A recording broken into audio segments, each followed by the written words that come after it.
Hello everyone, welcome to genic.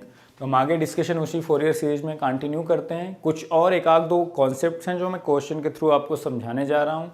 Simply जिसको आपको ध्यान रखना है, अपने दिमाग में रखना है। सिंपली एक ट्रायंगुलर वेब का मैं यहाँ पे सिखाऊंगा, फोरियर सीरीज कोफिशिएंट निकालना कैसे निकालते हैं अगर आ जाता है। और एक ये बहुत इंपॉर्टेंट है, ये इवन आपके पावर इलेक्ट्रॉनिक्स में भी इस तरह की वेव फॉर्म्स आती हैं जहाँ पे आप को फोरियर सीरीज कोफिशिएंट बोला जाता है कि ऐसा होता है। मैं आपको रिलेट करके दिखाता हूँ और कैलकुलेट करके, दोनों तरीके से, ठीक है।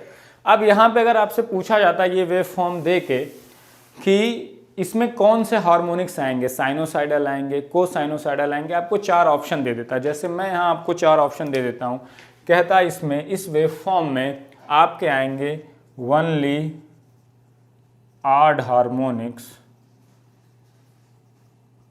Of sinusoidal. एक पहला ऑप्शन ये दे देता। बी ऑप्शन मतलब इसमें डीसी टर्म नहीं, DC term and odd harmonics of sinusoidal. C option देता no DC term and odd harmonics of cosinusoidal, ठीक है। डी ऑप्शन देता DC term, odd harmonics of sinusoidal and cosinusoidal. इस तरह से साइनोसाइडल एंड कोसाइन, ठीक है। इस तरह से चार ऑप्शन दे देते और आपसे पूछा जाता कि विच ऑप्शन इज करेक्ट। तो अभी आप यहां देखो, सिग्नल ये रियल तो मिल गया, रियल सिग्नल है कि नहीं है, रियल है। लेकिन बाकी कोई और सिमेट्री दिख रही है क्या? इवन तो है नहीं। इसका मिरर इमेज लेते हो तो यहां आता इवन नहीं दिख रहा है, ऑड भी नहीं होगा क्योंकि इस तरफ नहीं है। अगर मैं ये वाला हाफ, ये एक पीरियड कंसीडर भी करूं, इसकी मिरर इमेज लूंगा, फिर ये इसके मिरर इमेज क्या इस हाफ में अवेलेबल है? नहीं है। हाफ वेव सिमेट्री नहीं है, 0 टू t/2, t/2 में तो 0 है। तो जब t/2 की शिफ्टिंग करेंगे, चेक करेंगे तो ऐसा कुछ आएगा क्या हाफ वेव सिमेट्री जैसा? कुछ भी नहीं है, ठीक है। तो कई बार ये आपके क्या होता है कि कुछ भी नहीं होगा, सिग्नल केवल रियल मिला। तो ये सबसे जनरल केस है, इसमें कुछ भी पॉसिबल हो सकता है। हो सकता है इवन हार्मोनिक 0 हो सकता है ऑड हार्मोनिक 0 हो सकता है दोनों एग्जिस्ट करे। तो ये एकदम जनरल केस हो गया है, तो इसमें आप बता नहीं सकते। लेकिन कई बार हिडन सिमेट्री होती है, अगर हिडन सिमेट्री पहचान गए तो बता पाओगे, या तो अगर इस केस में नहीं बता सकते हो तो मैं सजेस्ट करूंगा, अगर कंफ्यूजन हो रही है तो अगर डिफरेंशिएशन प्रॉपर्टी सीख गए हो तो डायरेक्टली कैलकुलेट कर लो, वहां से आंसर आ जाएगा। तो मैं दोनों मेथड से आपको करके दिखाता हूं, कैलकुलेट करके, और एक हिडन सिमेट्री यहां पे उससे करके दिखाता हूं। आप ध्यान से देखो, इस सिग्नल को अगर मैं मान लूं ft, तो ऑप्शन आप नोट कर लेना। ऑप्शन मैं ऐसे ही याद करा देता हूं कि मैंने कहा कि ओनली साइनोसाइडल के ऑड हार्मोनिक्स आएंगे, डीसी टर्म आएगा, ऑड हार्मोनिक्स ऑफ साइनोसाइडल आएंगे, no DC term, odd harmonics of cosinusoidal, DC term, odd harmonics of sinusoidal and cosinusoidal both. तो ये चार ऑप्शन है, इसको मैं रब कर देता हूं, फिर मैं आपको चीजें आपको दिखाता हूं करके कि कैसे आप कर सकते हैं सिंपली। फिर एक ट्रायंगुलर वेव का करूंगा, फिर एक दो क्वेश्चन रियल और कॉम्प्लेक्स बताने वाले करूंगा, फिर सीधे गेट के क्वेश्चन मैं सॉल्व करूंगा आपके लिए, ठीक है। तो अब देखिए कैसे, ये ft है। अगर मैं ft माइनस a/2 कर दूं, मैंने एक डीसी टर्म घटा दिया, ft में से a/2 घटा दिया, तो वो सिग्नल बन गया f1t। अब f1t और ft में रिलेशन क्या है? f1t is nothing but ft minus a/2। ध्यान से देखो, तो अब कहां जहां जहां ft जो भी है उसमें से एम्पलीट्यूड a/2 क्या कर देना? सब्ट्रैक्ट कर देना। तो ध्यान से देखो, 0 टू t/2 में a है, a माइनस a/2 करोगे तो क्या आ जाएगा? a/2 आ जाएगा सिंपली t/2 तक। फिर t/2 टू t में 0 है, 0 माइनस a/2 करोगे तो ये माइनस a/2 आ जाएगा 0 से t में। फिर यहाँ t to t3 t/2 a है, a माइनस a/2 करोगे तो a/2 आ जाएगा। फिर 3/t2 0 होगा तो 0 में से करोगे तो ये। इसी तरह से यहाँ 0 माइनस करोगे तो ये माइनस a/2 आ जाएगा। तो यहाँ माइनस a/2 आ गया, यहाँ a/2 आ गया। यहाँ पे फिर से ये a है, a माइनस a/2 करोगे तो ये a/2 बचेगा, ये आ गया। इस तरह से दिस विल गो ऑन। अब ध्यान से देखो, इस सिग्नल को जो f1t है, ft माइनस a/2 है, ये सिग्नल, इसमें अब हाफ वेव सिमेट्री भी आ गई, t 3t/2 minus t/2 minus t। इसमें देखो, अगर इसको ले लो, इस हाफ को शिफ्ट करोगे तो ये मिरर इमेज शिफ्ट करने के बाद जो होगा आपस में mirror image about x axis होगा, तो ये हाफ वेव सिमेट्री है, रियल तो है ही और ऑड भी है। अगर माइनस t/2 टू t/2 लोगे तो मैंने कहा इसको फिक्स करो, इसकी मिरर इमेज लोगे अबाउट y एक्सिस, फिर से अगर वो x एक्सिस के अबाउट मिरर इमेज है तो ऑड होता है, तो ये ऑड भी है। तो ये f1t कैसा आ गया? Real, odd and half wave symmetric. तो अगर F1t की हम बात करें, रियल और ऑड में क्या बचता था, केवल साइनोसाइडल, और रियल और ऑड में डीसी टर्म जीरो हो जाता है। तो DC term zero, odd harmonics आएंगे किसके, ओनली साइनोसाइडल हार्मोनिक्स आएंगे, क्योंकि रियल और ऑड के केस में Cn प्योरली इमेजिनरी हो जाता है। प्योरली इमेजिनरी के लिए केवल Bn बचेगा, Bn केवल साइनोसाइडल होता है, An जीरो हो जाएंगे तो को साइनोसाइडल नहीं आएगा। लेकिन जैसे हाफ वेव सिमेट्री आ जाएगी तो वो इवन वाले साइनोसाइडल को भी जीरो कर देगी, तो बचेगा क्या, केवल ऑड हार्मोनिक्स ऑफ साइनोसाइडल। इसमें अब अगर ध्यान से देखो, मैं Ft को अगर रिप्रेजेंट करूं या F1t को मैं अगर रिप्रेजेंट करूं और Ft को रिप्रेजेंट करूं, Ft is nothing but C0 plus n from minus infinity to infinity n not equal to 0 यहाँ है, Cn e⁻jn omega naught t, यही है। अब अगर Ft में से मैं a/2 घटा दूं, मैंने कहा Ft minus a/2, that is F1t, जिसके बारे में आप कह रहे हो केवल ऑड हार्मोनिक्स आएंगे F1t में, इसमें डीसी टर्म भी जीरो होगा, ठीक है। लेकिन डीसी टर्म मैंने कहा किसी भी वेव फॉर्म का आपसे पूछा जाए, दो वेव फॉर्म के अगर आप रिलेशन निकाल लो तो उस रिलेशन से कभी डीसी टर्म फाइंड मत करना। डीसी टर्म आप हमेशा कहां से फाइंड करोगे, जो ओरिजिनल वेव फॉर्म है उसको एक टाइम पीरियड के ऊपर इंटीग्रेट करो, डिवाइड बाई टी नॉट करो, that will be the your DC term, ठीक है। तो आप ध्यान से देखो, F1t is Ft minus a/2, a/2 एक कांस्टेंट और C नॉट भी क्या होता है, एक कांस्टेंट ही होता है, क्योंकि ये डीसी टर्म होता है तो ये क्या होगा, एक कांस्टेंट होगा। जबकि बाकी C1 into e⁻j omega t, C2 into e⁻j, वहां पे एक एक्सपोनेंशियल भी होगा, ये क्या होगा, प्योर एक डीसी टर्म है ना। वो रियल भी हो सकता है, कॉम्प्लेक्स भी हो सकता है, उससे कोई फर्क नहीं पड़ता, ये रियल है तो रियल ही होगा उसके लिए, ठीक है।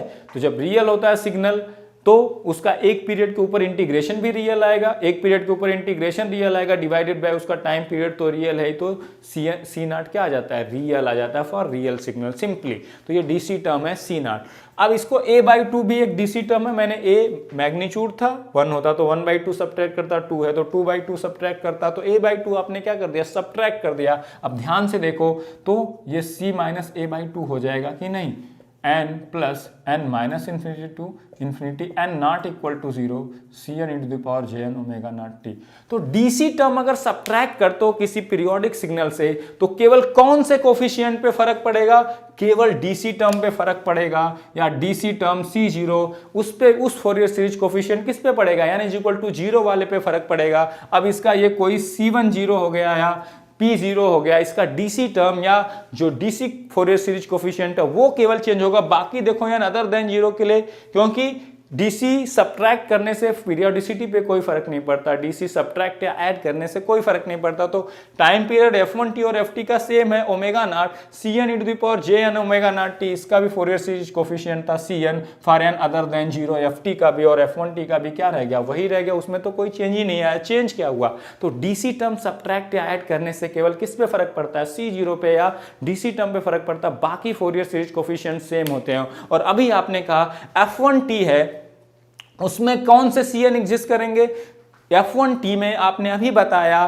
कि Cn क्या होगा, प्योरली इमेजिनरी होगा, तो यहां वाले Ft वाले का भी प्योरली क्या होगा, इमेजिनरी होगा। जैसे Ft का for n other than 0 purely imaginary होगा, केवल Bns बचेंगे तो साइनोसाइडल आएगा। और आपने कहा कि जो F1t है, F1t का जो Cn है n अदर देन 0 के लिए हम निकाल रहे हैं, n अदर देन 0 के लिए हम अभी बात कर रहे हैं, तो n फॉर इवन, जिसमें 0 मैंने इंक्लूड नहीं किया, n इवन के लिए वो क्या होगा, F1t के 0 होंगे तो ऑड हार्मोनिक्स ऑफ साइनोसाइडल बचेंगे। तो F1t और Ft में बाकी सारे फोरियर सीरीज कोफिशिएंट सेम होंगे accept DC term.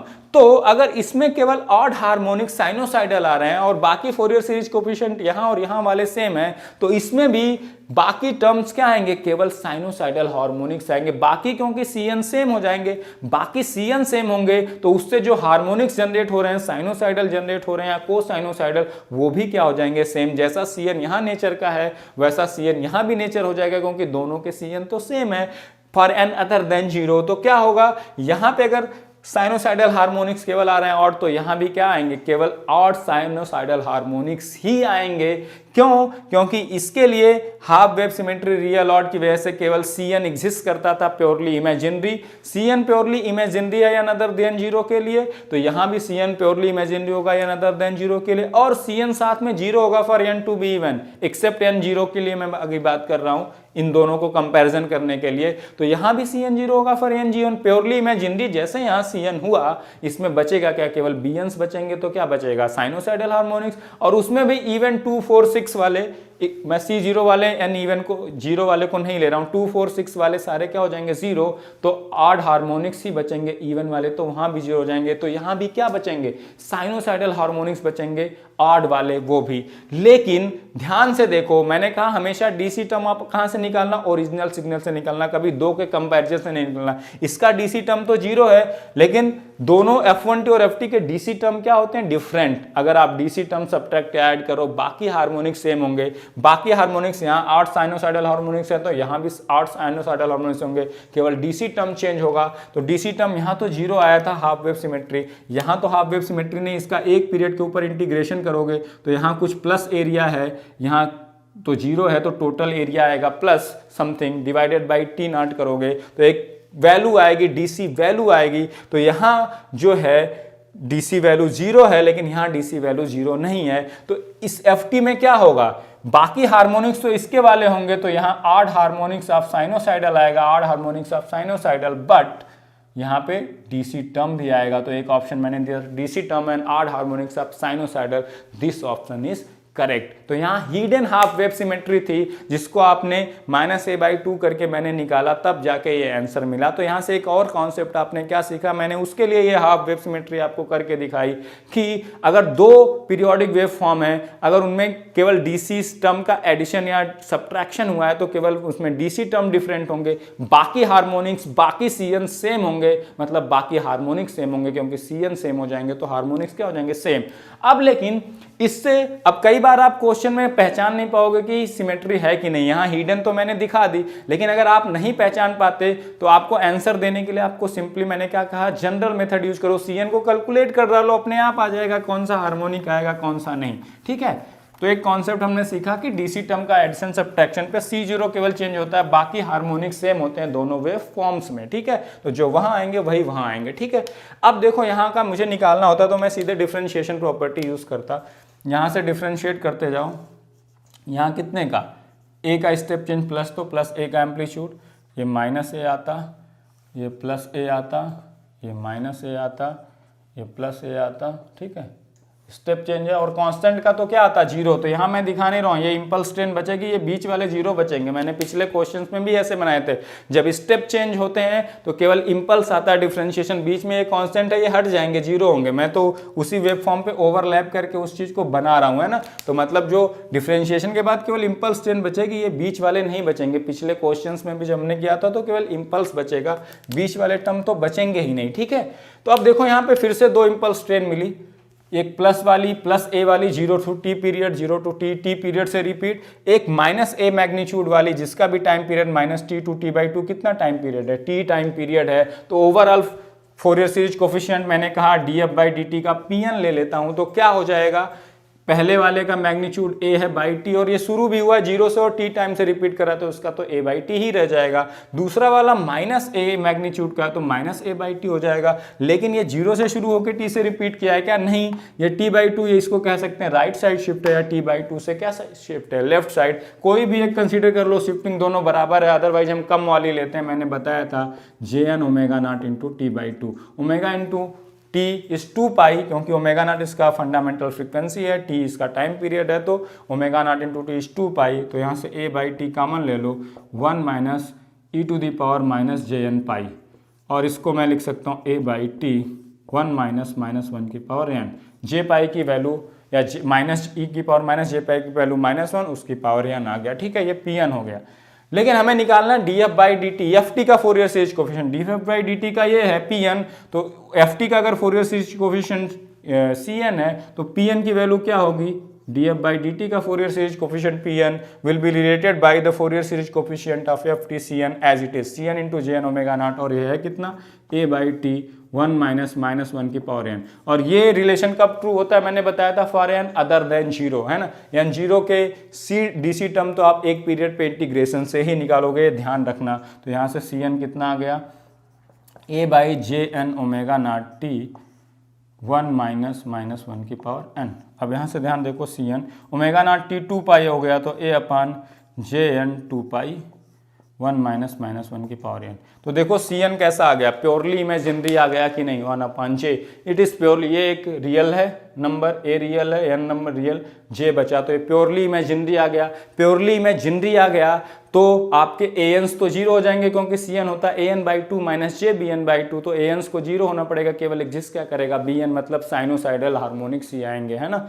DC term एक पीरियड के ऊपर इंटीग्रेशन अभी बताया नॉन जीरो है, तो डीसी टर्म तो आएगा, तो डीसी टर्म तो होगा, ठीक है। एक पीरियड के ऊपर integration divided by T not is DC term, तो यहाँ प्लस एरिया, यहाँ जीरो एरिया, यहाँ अगर माइनस में होता तब जाके जीरो होता, तो वैसा है नहीं, तो डीसी टर्म आएगा प्योरली इमेजिनरी की वजह से साइनोसाइडल हार्मोनिक्स। लेकिन अभी ध्यान से देखो, n इवन करोगे तो -1 का स्क्वायर इवन होगा, जब भी -1 की पावर इवन होगी तो +1 आएगा, 1 माइनस +1 इज 0, तो cn 0 हो जाएगा, मतलब इवन के लिए cn क्या हो जाएगा, 0 फॉर n इवन। तो इवन वाले cn भी 0 हो जाएंगे, cn को 0 होने के लिए फिर bn को भी 0 होना पड़ेगा। अभी तो bn केवल एग्जिस्ट करता था, an तो 0 ऑलरेडी हो ही चुका है क्योंकि ये प्योरली इमेजिनरी है।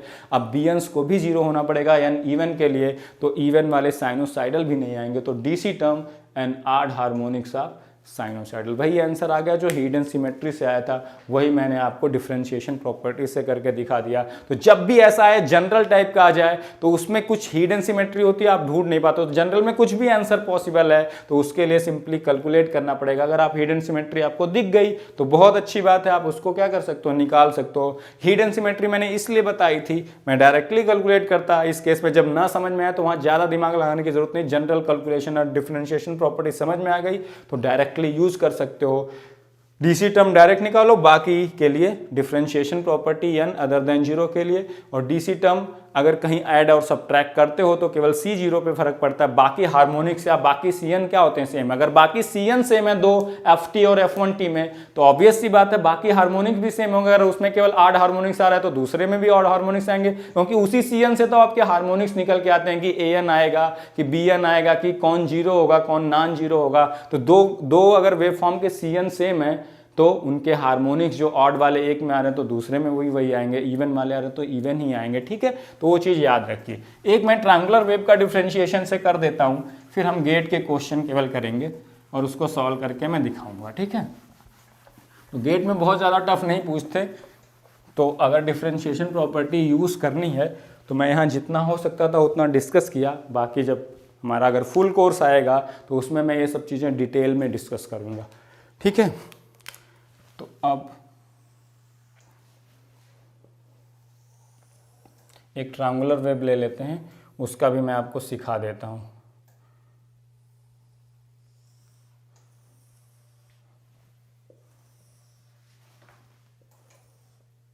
बाकी वेव फॉर्म्स का आप करना चाहेंगे तो खुद से ट्राई करिएगा, कर पाते हैं तो अच्छी बात है, बाकी क्वेश्चंस आपके मैक्सिमम हो जाएंगे जो गेट में पूछे जाते हैं।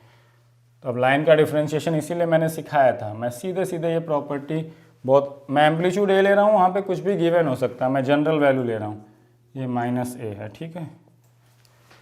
तो आपको लग रहा है यहाँ से यहाँ एक पीरियड है कि नहीं, यही चीज़ बार बार रिपीट कर रही है, तो ये t/2 होगा आधे में, ये फिर t है, ठीक है। ये क्या है आपका -t/2 है और ये -t है। तो ध्यान से देखो, यहाँ से ये भी अगर पॉइंट लोगे बीच वाला पॉइंट है, -t/4 है, ये वाला t/4 है, तो -t/4 टू t/4 भी क्या है, एक हाफ टाइम पीरियड है। t/4 टू, अगर ये ध्यान से देखोगे तो क्या है आपका, ये आएगा आपका t/4 टू t/4 3t/4 आ जाएगा, ठीक है, क्लियर। तो ये बीच में पॉइंट आएंगे आपके, ये भी -3t/4। तो अगर इस सिग्नल को ध्यान से देखो, क्या क्या चीज़ें आप कंक्लूड कर सकते हो। अगर यही सिग्नल आ जाता सिंपली, ये यहाँ पे थोड़ा सा आगे पीछे बन गया, आप देख लेना, ये बीच वाला पॉइंट है, ठीक है। तो अगर ये सिग्नल आ जाता और आपसे पूछता है इसके फोरियर सीरीज रिप्रेजेंटेशन में कौन से हार्मोनिक्स आएंगे, साइनोसाइडल आएगा, कोसाइनोसाइडल आएगा, डीसी टर्म आएगा कि नहीं आएगा, तो देखो ध्यान से, तो आपको हमेशा बताना होता है क्या ये रियल तो दिख रहा है, रियल तो आ ही गया, तो हमेशा पहली चीज डिसाइड किया करो रियल है कि नहीं, बहुत इंपॉर्टेंट है रियल होना, ठीक है। बाकी रियल के साथ इवन होता है तब आप बता पाते हो कि कोसाइनोसाइडल आएगा, साइनोसाइडल नहीं आएगा, रियल होना बहुत जरूरी है। केवल इवन कह दिया तो आप नहीं बता सकते, रियल वर्ड मेंशन होना जरूरी है, ठीक है। तो आप ध्यान से देखो इसको, इसका एक टाइम पीरियड मैं यहाँ से यहाँ भी ले सकता हूँ और एक टाइम पीरियड -t/2 to 2 यहाँ भी ले सकता हूँ। तो अब पहले ध्यान से देखो, रियल तो है ही, इवन तो नहीं है। जैसा यहाँ पे इसकी मिरर इमेज लेते तो यहाँ कहीं एक ट्राइंगल आता, वो तो है नहीं, यहाँ दिख नहीं रहा, इसके बगल में इसी वाले का पोर्शन का अगर लेता तो है नहीं, तो इवन तो नहीं है। ऑड हो सकता है इसी जैसा यहाँ पे दिख रहा है, तो ऑड के लिए क्या किया मैंने, -t/2 to t/2 फिक्स किया। इस वाले की हाफ वाले की जो y एक्सिस की मिरर इमेज ले तो कैसी आएगी मिरर इमेज, इस तरह की कुछ आएगी मिरर इमेज। और ये आपस में y एक्सिस के अबाउट मिरर इमेज है, x एक्सिस के अबाउट मिरर इमेज है कि नहीं है, तो ये सिग्नल ऑड भी हो गया, ऐसे बताया था। और हाफ वेव सिमेट्री भी हो सकती है। अगर हाफ वेव सिमेट्री आपको कैसे गेस करनी चाहिए कि पॉसिबल है, अगर जैसा 0 to t/2 में है, t/2 to t में वैसा क्या है निगेटिव हाफ में उसी नेचर का दिख रहा है, तो आप चेक कर लिया करिए, है ना। तो हमेशा कोई भी एक पीरियड लो, उसमें 2 हाफ वेव बनाओ। मैं नॉर्मली 0 to t वाला लेता हूं, उसमें 2 हाफ बनाए, एक हाफ, एक हाफ। एक हाफ को फिक्स करो, दूसरे वालों को t/2 से पीछे या आगे शिफ्ट करो, है ना। यहाँ पे शिफ्टिंग की जाती है, जबकि आपको इवन और ऑड में -t/2 to t/2 में मिरर इमेज ली जाती है, पहले y एक्सिस के अबाउट, फिर चेक किया जाता है x एक्सिस के अबाउट ऑड के लिए, ठीक है। तो यहाँ पे ध्यान रखना, यहाँ शिफ्टिंग होती है, मिरर इमेज नहीं होती, ठीक है। तो यहाँ पे इस वाले को फिक्स किया, दूसरे हाफ को शिफ्ट करके आगे की तरफ डिले वाली शिफ्टिंग करो या एडवांस वाली, तो जहाँ से उसके आसपास पहुंचा पाओ, ठीक है। तो यहाँ से मैंने उठा के इसको t/2 की किया, तो 0 वाला पॉइंट t/2 पे और t/2 वाला पॉइंट t पे, तो यहाँ आ जाएगा। ये दोनों आपस में मिरर इमेज हैं कि नहीं, मिरर इमेज हैं, तो रियल ऑड और क्या है, हाफ वेव सिमेट्री। बताओ क्या होना चाहिए, केवल आपको सीधे आंसर आना चाहिए कि odd harmonics of sinusoidal. Simply real और ऑड जैसे हुआ, आपके प्योरली इमेजिनरी और क्या आएगा, ऑड इन नेचर आएगा। कौन सा, Cn। प्योरली इमेजिनरी होते ही एन्स को 0 होना पड़ेगा, केवल J जे वाला एग्जिस्ट करेगा इमेजिनरी के लिए, तो Bns केवल एग्जिस्ट करेंगे, Bn मतलब साइनोसाइडल, ठीक है। और ऑड जैसे आया तो डीसी टर्म तो हो ही नहीं सकता, नो डीसी टर्म। और हाफ वेव सिमेट्री है तो भी डीसी टर्म नहीं हो सकता, मैंने बताया था आपको, तो no DC term. Sinusoidal harmonics आएंगे रियल और ऑड के केस में, लेकिन हाफ वेव सिमेट्री के केस में एंड इवन के वाले भी 0 हो जाएंगे, तो बचेंगे कौन से, ऑड वाले साइनोसाइडल। रियल और ऑड ने बताया केवल साइनोसाइडल आ सकते हैं, और हाफ वेव ने बताया कि इवन वाले को भी 0 होना पड़ेगा, तो केवल क्या आएंगे, odd harmonics of sinusoidal terms, तो ये आएगा। अब डिफरेंशिएशन से मैं इसका को सॉल्व करके आपको दिखा देता हूं कि यही आना चाहिए। तो ये तो आ गया कि अगर आपको बताना रहता, अब अगर इसी का कह देते कि कैलकुलेट करो तो कैसे आता। अभी आपने एक देखा था स्टेप चेंज वाला, तो आपको किस तरह का आया था, a/Jn पाई 1 - -1 की पावर n, इस टाइप का आया था, केवल स्टेप चेंज हो। अब यहाँ पे क्या है, लीनियर चेंज है ना, तो वहां पे प्रोपोर्शनल था। अगर स्टेप चेंज था, बाकी वैल्यू तो क्या थी, कांस्टेंट थी। इस तरह का थे कि नहीं सिग्नल, तो जितने भी सिग्नल इस तरह के थे आपने उसमें देखा था ध्यान से कि इसी नेचर का आया था, अपान n टाइप का नेचर का आया था, बाकी कुछ कांस्टेंट और एडेड थे। तो कांस्टेंट को मैं क्या लिख सकता हूं, it is proportional to t की पावर 0 लिख सकता हूं। Signal ft is proportional to t की पावर 0, अगर उसमें कैसे चेंज है, स्टेप चेंजेज हैं केवल, बाकी जगह कांस्टेंट है। कांस्टेंट को क्या लिख सकता हूं, t की पावर 0 लिख सकता हूं, उसका स्लोप इज 0। अभी मैं इसको इसलिए बता रहा हूं, इस पे भी क्वेश्चन आया हो, अभी आपको रिलेट कर दूंगा। यहाँ पे क्या है, f1t अगर इसको मान लूं तो it is proportional to t की पावर 1 है कि नहीं, इसमें स्लोप है, स्लोप इज कांस्टेंट, तो इसको लिखूंगा mt + c, तो ये प्रोपोर्शनल टू t की पावर 1 है कि नहीं, लीनियर लाइन है, t है, बाकी प्रोपोर्शनलिटी कांस्टेंट कुछ कांस्टेंट होगा, है ना। तो इस तरह का क्वेश्चन, तो उसमें Fourier series coefficient is inversely proportional to 1/n था। अभी देखेंगे ये t वाले डोमेन में it is inversely proportional to n²। तो ध्यान से देखो, t की पावर 0 है तो 1/n के प्रोपोर्शनल, t की पावर 1 है तो एक यहां से ज्यादा हो जाएगा, 1/n² के प्रोपोर्शनल। अगर f2t पैराबोलिक हो जाए, t मतलब लीनियर, टी स्क्वायर मतलब पैराबोलिक, तो ये कितना आ जाएगा 1/n³, एक पावर उससे ज़्यादा। टी स्क्वायर मतलब पैराबोलिक 1/n³। इस पर भी एक क्वेश्चन पुराना आया हुआ है, तो इसको मैं करके दिखाता हूँ, देखेगा या स्क्वायर नेचर का आएगा। और जितने आपके स्टेप चेंजेस वाले मैंने बताया था, चाहे वो इवन वाले थे चाहे ऑड वाले, जिसमें स्टेप चेंजेस थे बाकी कांस्टेंट था, वो t⁻0 के फॉर्म के हैं, उसमें सब में देखना उठा के जितने मैंने कैलकुलेशन किए थे 1/n टाइप के ही आए होंगे, बाकी यहाँ ऊपर कुछ कांस्टेंट आया होगा। ठीक है, सिंपली। तो ध्यान से देखो, इसका मैं डिफरेंशिएशन करता हूँ।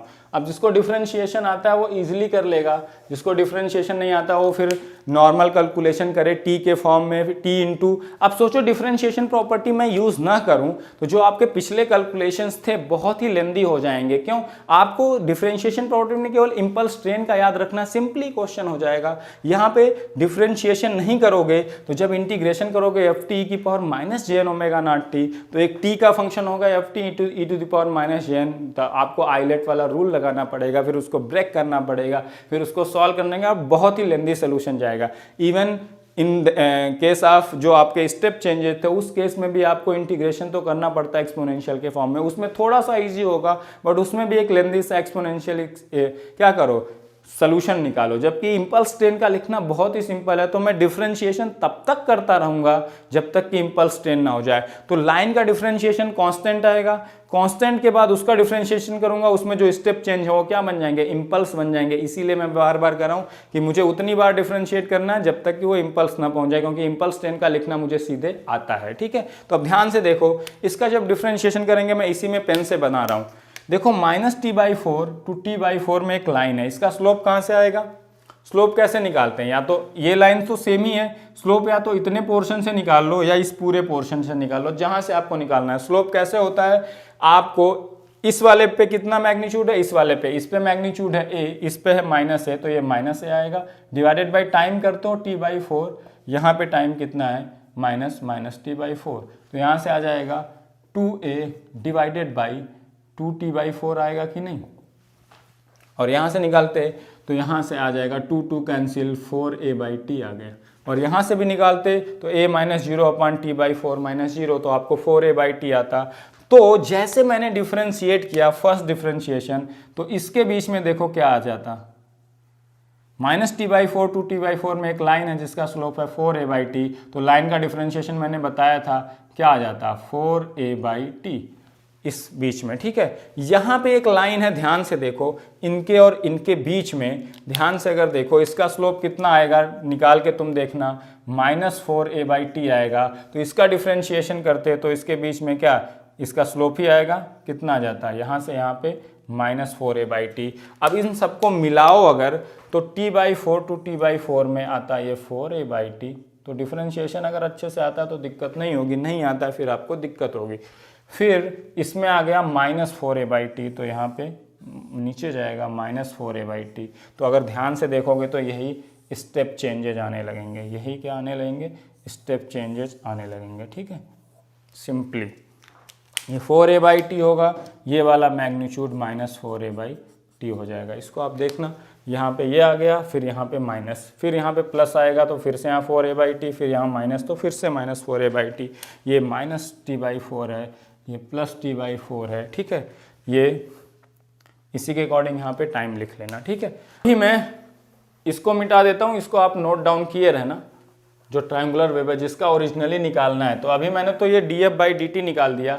अभी इंपल्स ट्रेन मिली क्या? नहीं मिली। मैं इसको दोबारा डिफरेंशिएट करता हूँ d2f/dt², तो क्या आएगा देखो, फिर से इंपल्स ट्रेन की करोगे तो यहाँ पे क्या आएगा, एक प्लस वाला इंपल्स कितने का, -4a/t टू 4a/t, कितने का चेंज हुआ, 8a/t का चेंज हुआ, तो ये प्लस एम्पलीट्यूड आएगा 8a/t का, सिंपली कहाँ पे, -t/4 पे। ठीक है, यहाँ पे डाउन हुआ है तो आएगा +t/4 पे कितना आएगा, -8a/t का। ठीक है, यहाँ पे फिर से प्लस हुआ है, किस पॉइंट पे प्लस हुआ है, अगर ध्यान से देखोगे तो ये पीरियड कितना था, ये वाले पीरियड, एक मिनट, ये एक हाफ पीरियड है, ये एक हाफ पीरियड ही होगा, तो ये 3t/4 वाला पॉइंट है, तो आपको 3t/4 पे फिर से मिलेगा, यहाँ से फिर से उठा 8a/t का फिर से मिलेगा, ये भी तो इसी तरह से कंटिन्यू हो रहा है। फिर यहाँ से इधर जाओगे तो ये फिर से मिलेगा आपको यहाँ पे प्लस आया था, यहाँ हम इस तरफ से मूव कर रहे हैं लेफ़्ट टू राइट, तो ये माइनस साइड में है,